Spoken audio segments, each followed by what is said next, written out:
Introducción. Sun Tzu, el arte de la guerra.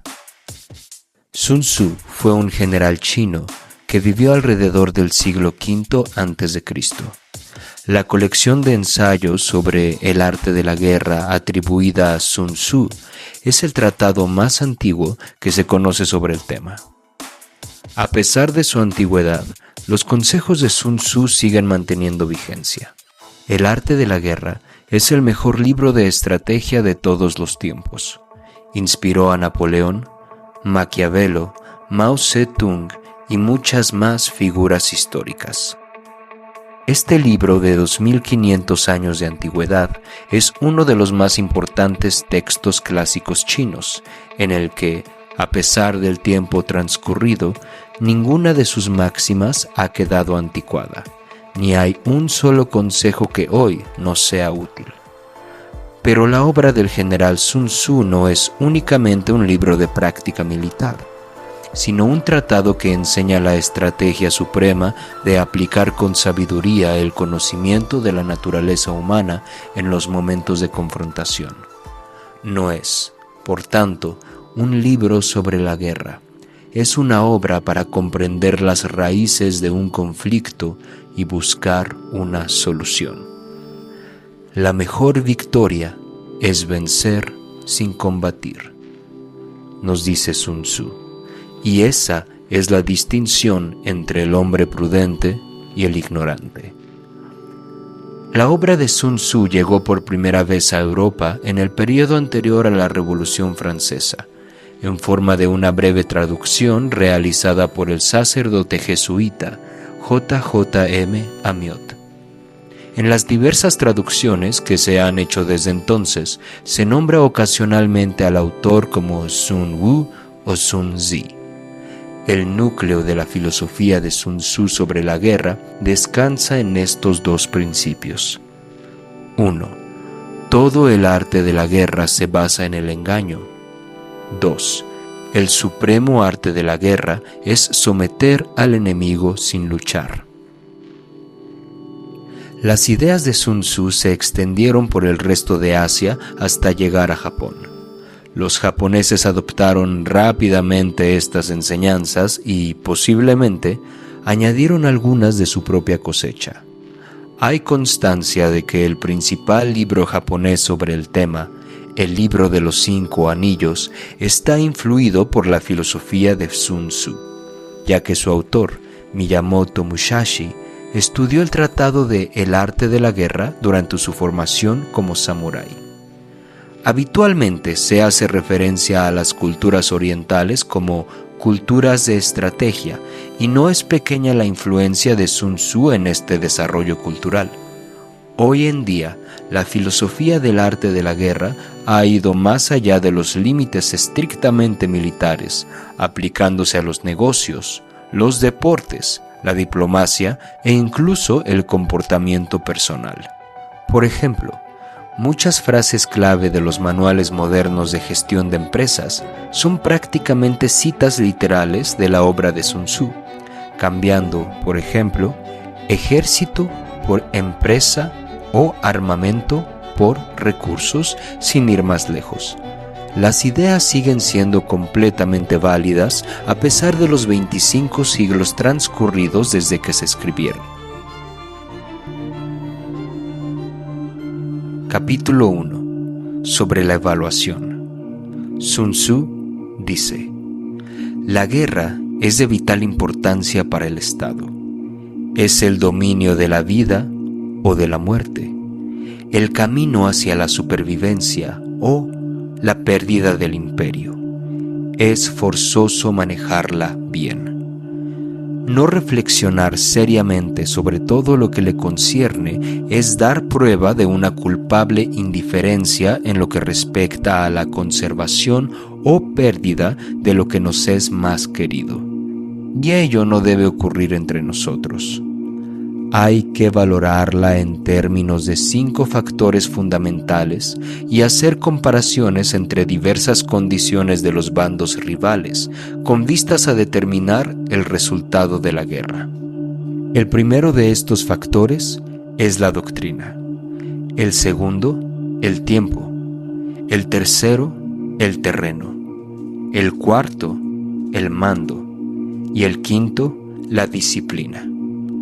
La doctrina significa aquello que hace que el pueblo esté en armonía con su gobernante, de modo que le siga donde sea, sin temer por sus vidas ni a correr cualquier peligro. El tiempo significa el yin y el yang, la noche y el día, el frío y el calor, días despejados o lluviosos y el cambio de las estaciones.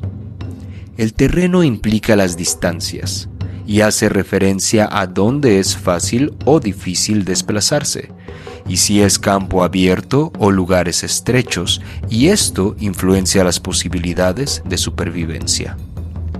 El mando ha de tener como cualidades sabiduría, sinceridad, benevolencia, coraje y disciplina.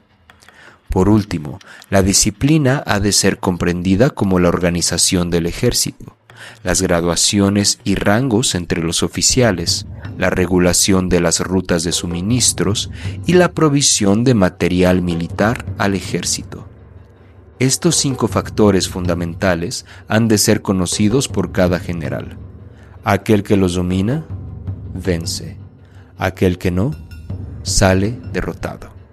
Por lo tanto, al trazar los planes, han de compararse los siguientes 7 factores, valorando cada uno con el mayor cuidado. 1. ¿Qué dirigente es más sabio y capaz? 2. ¿Qué comandante posee el mayor talento? 3. ¿Qué ejército obtiene ventajas de la naturaleza y el terreno? 4. ¿En qué ejército se observan mejor las regulaciones y las instrucciones? 5. ¿Qué tropas son más fuertes? 6. ¿Qué ejército tiene oficiales y tropas mejor entrenadas? 7. ¿Qué ejército administra recompensas y castigos de forma más justa? Mediante el estudio de estos 7 factores, seré capaz de adivinar cuál de los 2 bandos saldrá victorioso y cuál será derrotado. El general que siga mi consejo es seguro que vencerá. Ese general ha de ser mantenido al mando. Aquel que ignore mi consejo ciertamente será derrotado. Ese debe ser destituido. Tras prestar atención a mi consejo y planes, el general debe crear una situación que contribuya a su cumplimiento. Por situación, quiero decir que debe tomar en consideración la situación del campo y actuar de acuerdo con lo que le es ventajoso. El arte de la guerra se basa en el engaño. Por lo tanto, cuando es capaz de atacar, ha de aparentar incapacidad. Cuando las tropas se mueven, aparentar inactividad. Si está cerca del enemigo, ha de hacerle creer que está lejos. Si está lejos, aparentar que se está cerca. Poner cebos para atraer al enemigo. Golpear al enemigo cuando está desordenado. Prepararse contra él cuando está seguro en todas partes. Evitarle durante un tiempo cuando es más fuerte. Si tu oponente tiene un temperamento colérico, intenta irritarle. Si es arrogante, trata de fomentar su egoísmo. Si las tropas enemigas se hallan bien preparadas tras una reorganización, intenta desordenarlas. Si están unidas, siembra la disensión entre sus filas. Ataca al enemigo cuando no está preparado y aparece cuando no te espera. Estas son las claves de la victoria para el estratega. Ahora, si las estimaciones realizadas antes de la batalla indican victoria, es porque los cálculos cuidadosamente realizados muestran que tus condiciones son más favorables que las condiciones del enemigo. Si indican derrota, es porque muestran que las condiciones favorables para la batalla son menores. Con una evaluación cuidadosa uno puede vencer, sin ella no puede. Muchas menos oportunidades de victoria tendrá aquel que no realiza cálculos en absoluto. Gracias a este método se puede examinar la situación y el resultado aparece claramente. Capítulo 2. sobre la iniciación de las acciones. Una vez comenzada la batalla, aunque estés ganando, de continuar por mucho tiempo desanimará a tus tropas y embotará tu espada. Si estás sitiando una ciudad, agotarás tus fuerzas. Si mantienes a tu ejército durante mucho tiempo en campaña, tus suministros se agotarán. Las armas son instrumentos de mala suerte. Emplearlas por mucho tiempo producirá calamidades. Como se ha dicho, los que a hierro matan, a hierro mueren. Cuando tus tropas están desanimadas, tu espada embotada, agotadas tus fuerzas y tus suministros son escasos, hasta los tuyos se aprovecharán de tu debilidad para sublevarse. Entonces, aunque tengas consejeros sabios, al final no podrás hacer que las cosas salgan bien. Por esta causa he oído hablar de operaciones militares que han sido torpes y repentinas, pero nunca he visto a ningún experto en el arte de la guerra que mantuviese la campaña por mucho tiempo. Nunca es beneficioso para un país dejar que una operación militar se prolongue por mucho tiempo. Como se dice comúnmente, sé rápido como el trueno que retumba antes de que hayas podido taparte los oídos, veloz como el relámpago que relumbra antes de haber podido pestañear. Por lo tanto, los que no son totalmente conscientes de la desventaja de servirse de las armas no pueden ser totalmente conscientes de las ventajas de utilizarlas. Los que utilizan los medios militares con pericia no activan a sus tropas 2 veces ni proporcionan alimentos en 3 ocasiones con un mismo objetivo. Esto quiere decir que no se debe movilizar al pueblo más de una vez por campaña, que inmediatamente después de alcanzar la victoria no se debe regresar al propio país para hacer una segunda movilización. Al principio, esto significa proporcionar alimentos para las propias tropas, pero después se quitan los alimentos al enemigo. Si tomas los suministros de armas de tu propio país, pero quitas los alimentos al enemigo, puedes estar bien abastecido de armamento y de provisiones. Cuando un país se empobrece a causa de las operaciones militares, se debe al transporte de provisiones desde un lugar distante. Si las transportas desde un lugar distante, el pueblo se empobrecerá. Los que habitan cerca de donde está el ejército pueden vender sus cosechas a precios elevados, pero se acaba de este modo el bienestar de la mayoría de la población. Cuando se transportan las provisiones muy lejos, la gente se arruina a causa del alto costo. En los mercados cercanos al ejército, los precios de las mercancías se aumentan. Por lo tanto, las largas campañas militares constituyen una lacra para el país. Cuando se agotan los recursos, los impuestos se recaudan bajo presión. Cuando el poder y los recursos se han agotado, se arruina el propio país. Se priva al pueblo de gran parte de su presupuesto, mientras que los gastos del gobierno para armamentos se elevan. Los habitantes constituyen la base de un país. Los alimentos son la felicidad del pueblo. El príncipe debe respetar este hecho y ser sobrio y austero en sus gastos públicos. En consecuencia, un general inteligente lucha por desproveer al enemigo de sus alimentos. Cada porción de alimentos tomados al enemigo equivale a 20 que te suministras a ti mismo. Así pues, lo que arrasa al enemigo es la imprudencia y la motivación de los tuyos en asumir los beneficios de los adversarios.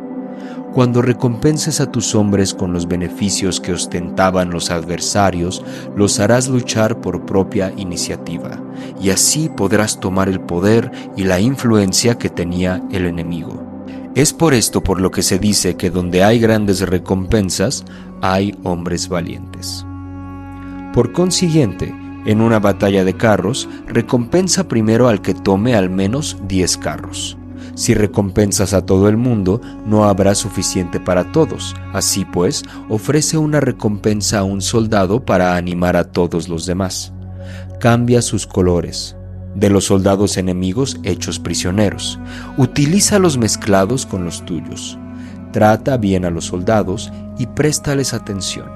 Los soldados prisioneros deben ser bien tratados para conseguir que en el futuro luchen para ti. A esto se llama vencer al adversario e incrementar por añadidura tus propias fuerzas. Si utilizas al enemigo para derrotar al enemigo, serás poderoso en cualquier lugar a donde vayas. Así pues, lo más importante en una operación militar es la victoria y no la persistencia. Esta última no es beneficiosa. Un ejército es como el fuego. Si no lo apagas, se consumirá por sí mismo. Por lo tanto, sabemos que el que está a la cabeza del ejército está a cargo de las vidas de los habitantes y de la seguridad de la nación. Capítulo 3. Sobre las preposiciones de la victoria y la derrota. Como regla general, es mejor conservar a un enemigo intacto que destruirlo. Capturar a sus soldados para conquistarlos y dominar a sus jefes. Un general decía: practica las artes marciales, calcula la fuerza de tus adversarios, haz que pierdan su ánimo y dirección, de manera que aunque el ejército enemigo esté intacto, sea inservible. Esto es, ganar sin violencia. Si destruyes al ejército enemigo y matas a sus generales, asaltas sus defensas disparando, reúnes a una muchedumbre y usurpas un territorio, todo esto es ganar por la fuerza. Por esto, los que ganan todas las batallas no son realmente profesionales. Los que consiguen que se rindan impotentes los ejércitos ajenos sin luchar son los mejores maestros del arte de la guerra. Los guerreros superiores atacan mientras los enemigos están proyectando sus planes, luego deshacen sus alianzas. Por eso, un gran emperador decía: el que lucha por la victoria frente a espadas desnudas no es un buen general. La peor táctica es atacar a una ciudad. Asediar, acorralar a una ciudad solo se lleva a cabo como último recurso. Emplea no menos de 3 meses en preparar tus artefactos y otros 3 para coordinar los recursos para tu asedio. Nunca se debe atacar por cólera y con prisas. Es aconsejable tomarse tiempo en la planificación y coordinación del plan. Por lo tanto, un verdadero maestro de las artes marciales vence a otras fuerzas enemigas sin batalla, conquista otras ciudades sin asediarlas y destruye a otros ejércitos sin emplear mucho tiempo. Un maestro experto en las artes marciales deshace los planes de los enemigos, estropea sus relaciones y alianzas, le corta los suministros o bloquea su camino, venciendo mediante estas tácticas sin necesidad de luchar. Es imprescindible luchar contra todas las facciones enemigas para obtener una victoria completa, de manera que su ejército no quede acuartelado y el beneficio sea total. Esta es la ley del asedio estratégico. La victoria completa se produce cuando el ejército no lucha, la ciudad no es asediada, la destrucción no se prolonga durante mucho tiempo y en cada caso el enemigo es vencido por el empleo de la estrategia. Así pues, la regla de la utilización de la fuerza es la siguiente. Si tus fuerzas son 10 veces superiores a las del adversario, rodéalo. Si son 5 veces superiores, atácalo. Si son 2 veces superiores, divídelo. Si tus fuerzas son iguales en número, lucha si te es posible. Si tus fuerzas son inferiores, mantente continuamente en guardia, pues el más pequeño fallo te acarrearía las peores consecuencias. Trata de mantenerte al abrigo y evita en lo posible un enfrentamiento abierto con él. La prudencia y la firmeza de un pequeño número de personas pueden llegar a cansar y a dominar incluso a numerosos ejércitos. Este consejo se aplica en los casos en que todos los factores son equivalentes. Si tus fuerzas están en orden mientras que las suyas están inmersas en el caos, si tú y tus fuerzas están con ánimo y ellos desmoralizados, entonces, aunque sean más numerosos, puedes entrar en batalla.